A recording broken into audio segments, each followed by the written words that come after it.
é a relação de cada um deles com a situação em que são produzidos. Não é? Comunicação escrita é produzida numa situação que nos permite planificar, textualizar, corrigir, fazer outra versão, fazer, certo? Texto oral, completamente diferente. Produzido instantaneamente, não é? Claro que também há o oral planeado. Nós vimos, por exemplo, na aula de sexta-feira, como, portanto, as alunas que fizeram aquela exposição tinham planeado o seu discurso. E quase não havia muitas marcas, não é? Não havia muitas marcas de oralidade, não havia muitas repetições, não, porque estava preparado.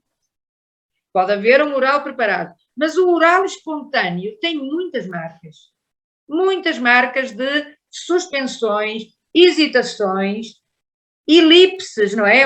Sei lá, eu costumo dizer o verbo estar tem sempre uma elipse na língua falada, é sempre estou, tá, estavam, nunca tem a primeira sílaba. Pronto, elipses, suspensões, fenómenos de voltar a repetir o mesmo assunto ou mudar de repente de assunto, não é? Mudar o tópico, mudar de assunto. Isso até é uma figura de estilo, não é? Chama-se o anacoluto. O anacoluto é uma mudança brusca de tema ou de assunto. Uma organização, a oralidade tem uma organização de tópico e comentário. Portanto, nós normalmente atiramos um tópico, sei lá, olha, o João, depois é que faço a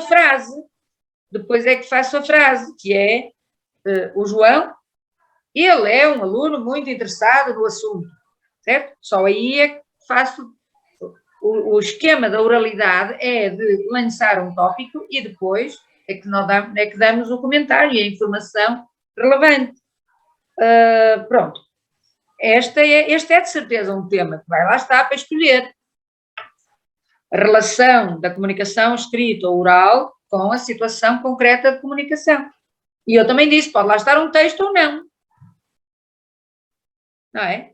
Pode ser uma pergunta simples, diga quais são as características do escrito e do oral de acordo com as situações de comunicação. Ou pode não ser, pode estar um texto, olha, depois de ver este texto, diga quais são as marcas próprias disto ou daquilo. Certo, Joana? Ou certo em geral? Pronto. Outro tema que com certeza está, o tema de que comecei a falar com o Vítor, análise de um texto. Vai lá estar um texto, em princípio um texto curto, como aquele que nós vimos nas aulas, não é? Um texto curto e a análise deste texto, em termos de qual é a sequência principal, quais são as estratégias da coesão do texto. O que é que se nota neste texto que é claramente estratégia de coesão? Pronto, esse é de certeza outro tema que está lá para escolher. Se calhar a variação da língua também está. Porque nós vimos vários exemplos e até havia alguns exercícios sobre isso. E esse também pode ter um texto ou não ter um texto. Também pode ser uma pergunta larga sobre variação da língua. Diga o que sabe sobre o assunto, ou o que é que quer expor sobre esse assunto. Olha, houve uma aula em que fizemos um grande levantamento de informações sobre esse assunto, porque estávamos a exemplificar o comentário de uma citação. Lembram-se disso? Para exemplificar o comentário de uma citação que era sobre a variação e a norma linguística, fizemos um levantamento enorme de informações. Pronto, essa é uma outra área que pode estar presente. Também pode estar presente uma área, digamos, mais ligada à análise da língua.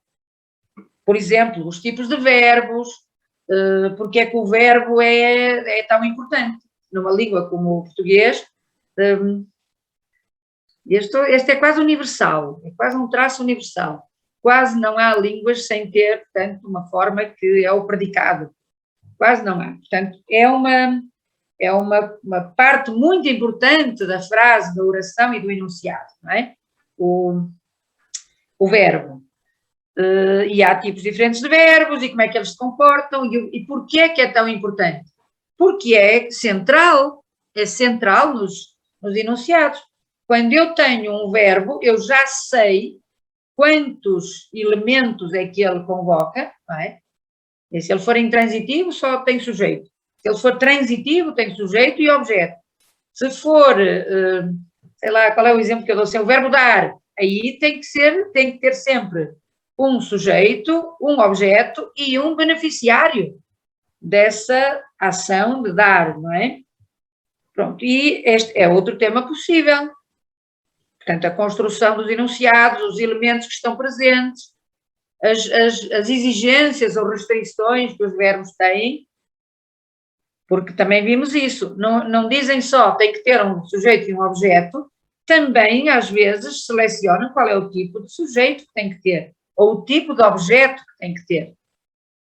Pronto, eu acho que neste momento o que vocês podiam fazer era preparar uma exposição sobre um tema, ou sobre dois, se quiserem jogar por seguro, e imaginar que vão poder escolher um tema de um leque deles. O que é que eu disse? Que eram 3 ou 4? Não sei. Disse que eram 3? Sim, Já não me lembro. e temos que escolher um. Exatamente, tem que escolher um.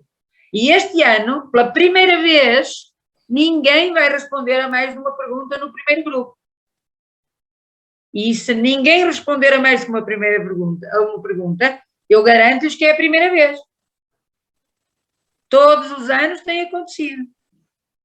Embora esteja lá escrito, escolha uma, portanto, responda a uma à sua escolha das seguintes perguntas, está lá sempre isto, assim direitinho, há sempre alguém que não faz só uma. E deixa-me numa posição impossível, que é escolher qual é que está melhor. Escolher qual é a resposta melhor. Eu não posso fazer isso. Não é? E também não têm tempo. Não é? Para desenvolver como deve ser uma resposta, devem fazer só uma, naturalmente. Certo? Já me lembrei de mostrar o próprio enunciado. Eu se calhar vou compartilhar a tela, mostrar um enunciado, só para verem exatamente como é que ele é, para não haver problemas em relação a isso. Pronto, agora só tenho que ter o cuidado, de não abrir o deste ano, não é? Vamos lá ver, o que é que temos para aqui? 2017, um teste de 2017, pode ser este, perfeitamente.